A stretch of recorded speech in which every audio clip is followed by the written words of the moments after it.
this is OTG, welcoming you back to Harmony Within, a series dedicated to off-the-grid conversations about spiritual wellness, recovery, and the deeper truths you don't often hear spoken. In our last session, Step 7, we learned humility, that truth wasn't there to crush us, it was there to set us free. And honesty, and what you put into Step 6 will translate through to Step 7, and those lists that we made in Step 4 all come together in Step 8, because we now hold something very powerful. The answers to questions we have long asked ourselves. So these building blocks of your redemption, they'll give you the courage to voice what you truly need as we move into Step 8. Because this is the step where relationships begin to heal. The space that Step 7 opened up inside you, the raw, wild, open place, now waits to be filled with reconciliation and responsibility.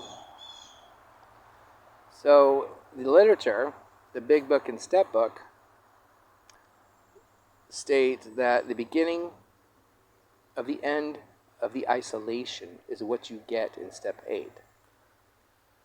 Why? Because our past wrongs have built walls between us and other people. Our behaviors have made us viewed in a way different than we are now trying to exist. We have to bring focus to the fact that we are not the same people that did that, just by fact that we are now owning it and apologizing for it. Step 8 is about gathering the names, seeing in your head the faces of those we have hurt, and preparing our hearts to make it right in Step 9. The Big Book keeps it simple.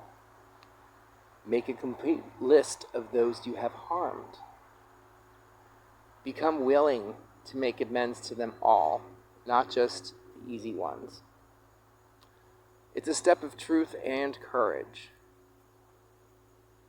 And Step 7 was about letting go of the defects that blocked love and connection. It was the commitment that once pride, fear, and dishonesty start to lift, we finally see our part clearly and accept that part. Without Step 7, Step 8 would be too painful. We'd still be trapped in defensiveness or self-justification, inertia. We'd still be spinning. So Step 7 softens us enough to face the truth without running or spinning or having reactions. So with Step 8, the first half of it is making your list.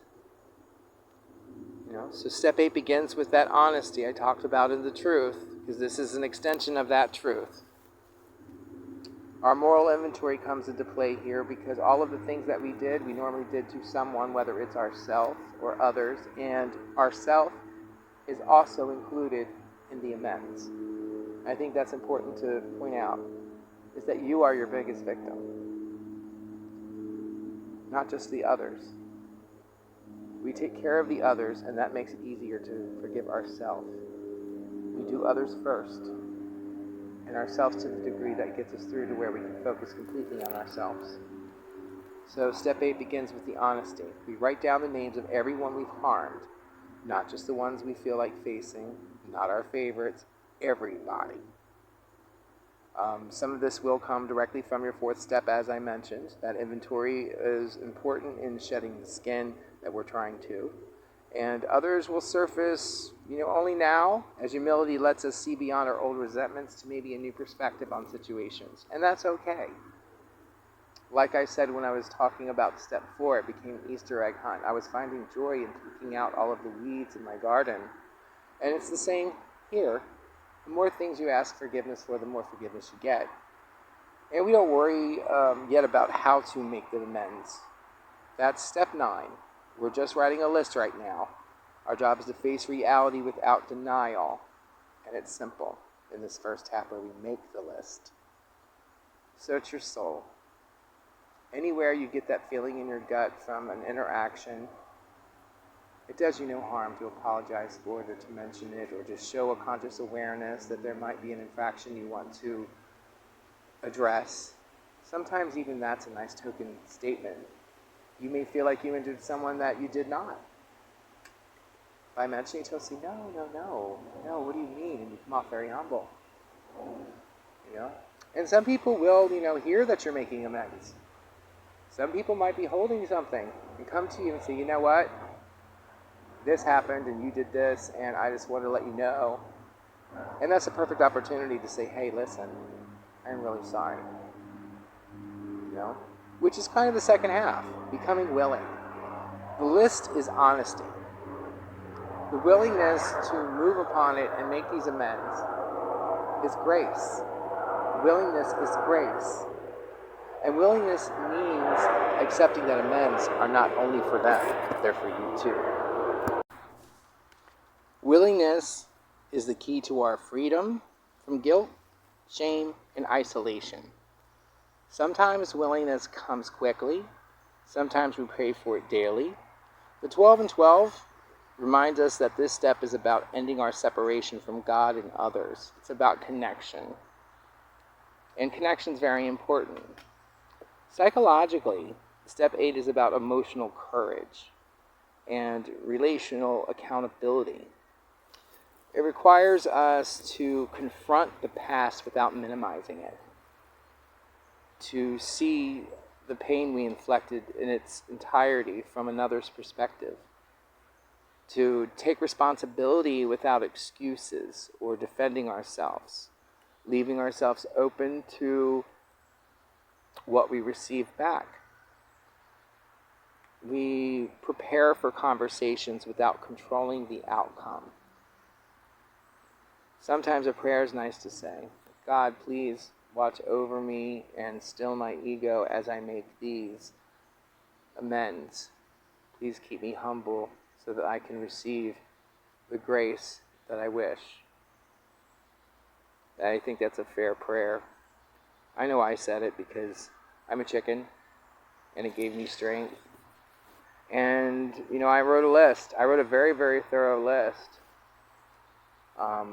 I had one of the most thorough lists that my sponsor said he ever saw. And it was very thorough. And I included everybody. I was very proud of that. But as I will tell you in step 9, I didn't get amends from some people. Some people said, oh, that's nice, you're dead to me. And I had to accept that, and that was very difficult. But I'll get into that in step 9. I'm just telling you that my thoroughness is what kept that from becoming a resentment later on. And I just want to put that out there in step 8, because those are the ones that are important to write down. My first inclination wasn't to include this particular family member on my list because I didn't want to even face that. But when my sponsor, Charlie, Nuclear Charlie, told me, include everyone, especially the ones you don't want to. Especially the ones you don't want to. And I did. I still don't have forgiveness. But at least I'm not being told that they wish I was dead. I was never at all told not to contact them. I was just told that I'm dead to them. And that would be a waste of time. But every time I do my steps and I come back to step 8, I put that name on the list with the hope that maybe one day I might receive a forgiveness. I'm not willing to give up on it. And I'm not willing to give up on the fact that I might be redeemable. And so in writing this list, I'm being very honest. And it teaches a hard truth. Impact matters more than intent.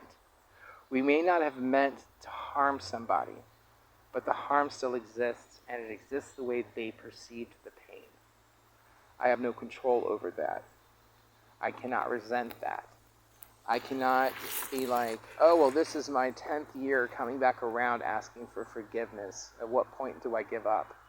Well, at what point would I want them to give up on me? I pushed somebody to the point they don't want me in their life, and now I'm asking to be back in that life. I can't demand it. I don't have that right. I gave that right up. I can't be angry. I don't have the entitlement to be mad that somebody else doesn't want to validate my work. It's a spiritual sacrifice to say, I did this to you, and I'm sorry I did this to you, and I'm willing to accept whatever you want to give me back. It's not always going to be forgiveness. Sometimes it's a piece of somebody's mind, an indication of impact. And so spiritually in step 8, it's an offering to God. We lay the wreckage of our past at his feet and ask, show me how to make it right again.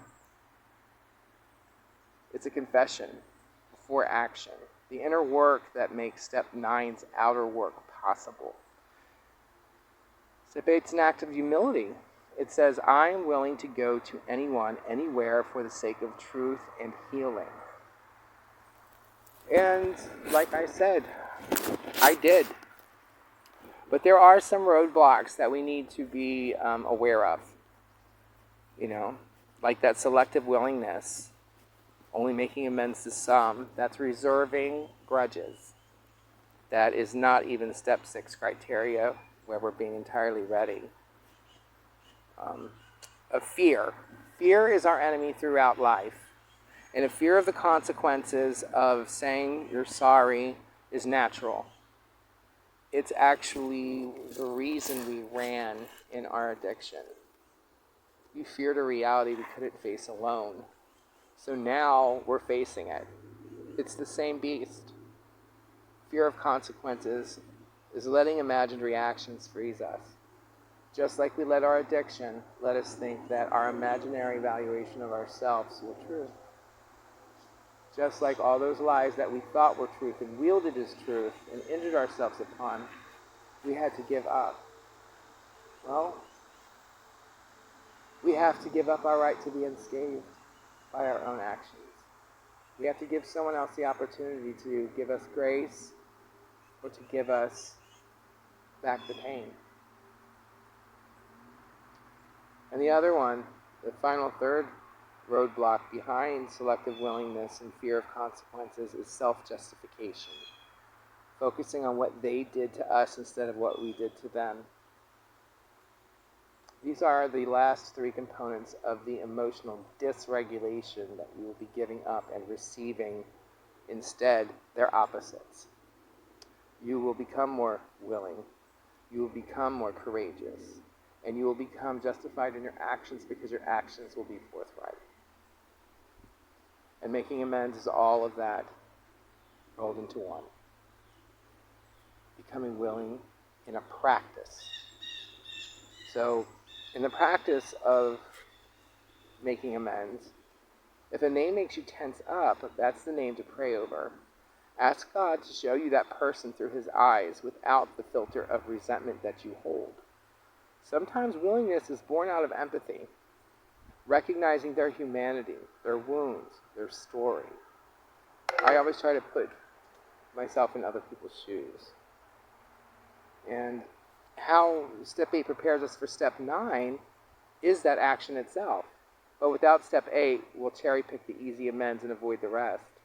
And this step ensures the list is complete and that the willingness is real. So when we knock on a door or pick up the phone in step 9, we come from humility, not guilt, not pride, not a need to control. So in our daily life, step 8 also shapes how we live now. It keeps us asking, will this land me on someone's step 8 list? That mindfulness helps us cause less harm going forward, and that's part of living amends. True change. So, in closing, step 8 is where honesty meets humility. It's the preparation for freedom. It's love in the planning stage, clearing the ground so new trust can grow. So maybe tonight, before bed, ask yourself, who have I harmed? Am I willing, truly willing, to make that right? Because the willingness you build there will carry you into the healing of your work in step 9. Thank you for listening. I hope you tune in next week for step 9. If you liked what you heard, please hit like and subscribe. And I hope that you have a great evening, and I wish you all to be blessed.